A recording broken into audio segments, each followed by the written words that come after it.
Flash Wolves continues in this game. Yeah, that's a really good point. We've had a lot of discussion with the European casters about Fnatic and how for a lot of the season they had played a lot of late game and drafted for a lot of late game because they were so confident in it. Yeah. And no one here could really challenge them. But heading into MSI and looking at international competition, they decided to practice a lot more early game. So maybe we'll see that here, even though in game number 1, they did not show early game focus. We'll have to see what their lanes end up being. Of course, there's no early Kai'Sa this time around. They've banded away for themselves. Do not want to allow Betty to play that champion. But I do want to see what kind of style they do go for. If they pick the EULCS scale into late game, win team fights later, or if they do find something like a Caitlyn to win early lane. And look, your preparation for Flash Wolves will be significantly different than your preparation for Uzi and RNG. If you think back to game number 1, they banned 3 supports in the first round, Alulu in the second round, trying to stop the empowering of Uzi. Betty has had a better split, but internationally has consistently struggled. They still go with the Kama Rakan in the first round. Yeah, one thing you definitely have to respect is Sword Art and the playmaking abilities, so they're still throwing up. You know, Rakan not going to get that one out. First pick is going to be Trundle. This is a very common thing that we've seen. Tank Shredder, also very good duelist from the jungle. So a pretty standard start here for Flash Wolves. You can take high-tempo champions like the pushing mid laners. Think of the Talia they took last time. I think Trundle has a lot of value. At level 1, he can be set behind. But if he's ahead of the play and not reacting, Trundle often dictates the early game.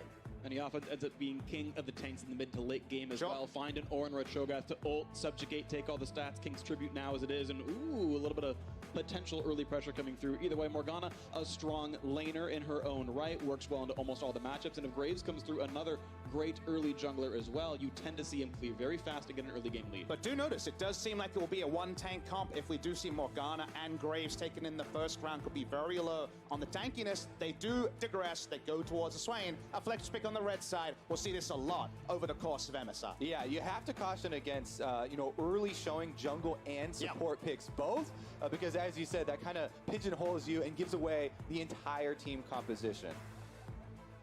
Flash Wolves rookie of the split, Muujin. We'll see what he wants to actually grab.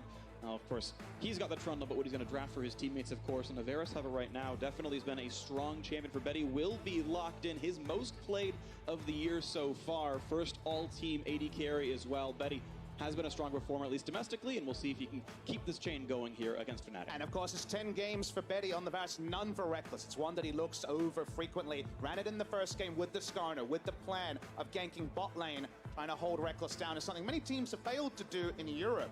See if that's actually going to be the overall game plan. Here's a return of the Soraka. Yeah, we saw a little bit of the early points in E for the harassment Soraka last time around. Pairing that with Varus, this is an extremely oppressive lane. If you're talking about keeping down Reckless and trying to deny CS from him and from the Fnatic bottom lane, then that is a good duo to do it. Caitlyn Morgana, however, is something that's been so popular in all regions, but especially in North America. You get the binding, can chain really well with Caitlyn traps if they were able to do that one. In the end, though, they do end up with a Skarner.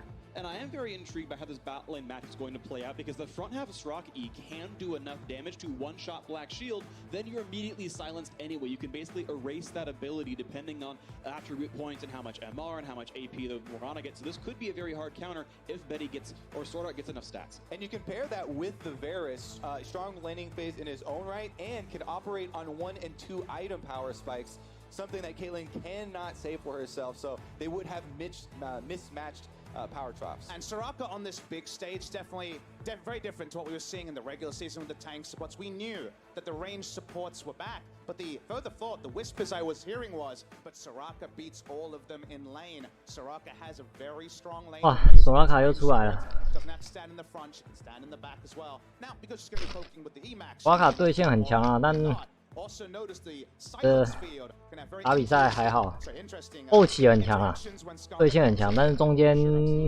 没装备有点烂。 So Rise Camille off the table so far. We do not yet have an obvious top lane pick for either side. We've seen Trundle there, of course. We've seen Swain there. Whippo himself has played it already this split.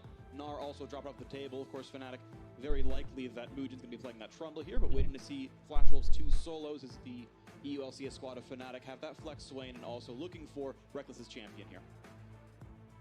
See what Whippo and Hanabi want to pick up here. No Ornn games yet for Whippo on the top side, so excited to see if we're going to see a digression there. Feels like Ornn will be the staple top laner of this tournament. Final ban, waiting from the Flash Wolves to the final second. Rat's gonna go with the Ezreal. And Reckless is second most played here, but Jin gonna be grabbed right away. Says thank you very much. Crowd control is gonna be what I want. And you look at this team comp, and it looks so similar to what Flash Wolves played a little bit earlier today. A lot of long-ranged, single-target crowd control to find an individual pick and start things off. Meanwhile, hovering over the Vladimir here as well for themselves. Does a lot of similar things to Swain. It's kind of the AP carry as well as semi-tank. A lot of zone control for their 5-on-5s.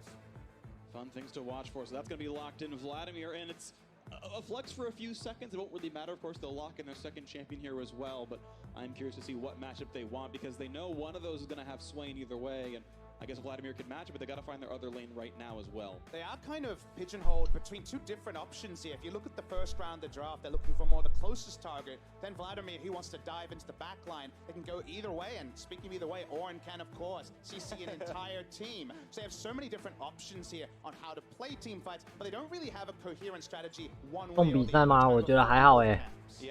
他后两选补弗拉迪米尔加2就还行，他的阵容就还行。但血鬼打斯温前期，我觉得没那么好打吧。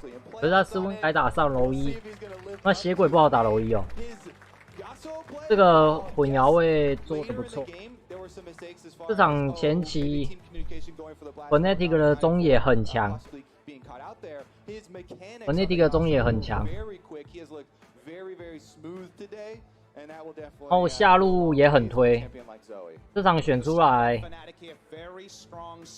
3线列，有点到3线列，上路不算的话算2线列，打野输。打野不是因为中野输嘛，中野输，下路输，推线输啦，然后上路斯温是远攻2，前面没那么好打，所以严格说来，你选一个3线列的阵容。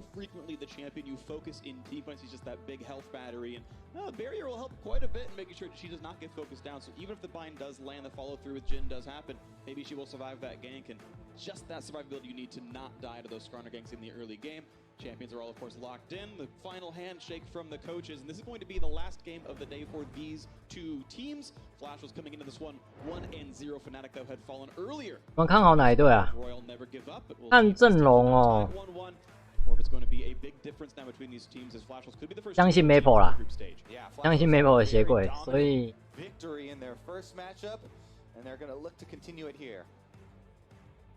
相信 Maple 的血鬼。闪电狼后面应该可以，前面会蛮辛苦的，这种我选出来前面会比较辛苦。Yeah, I mean, whenever you're against a lane with, Morgana as well as more forms of CC, Jin, possible pickoffs there, makes things very scary. So he's going to have a little bit of an extra answer. Meanwhile, as we get onto the Rift, there is some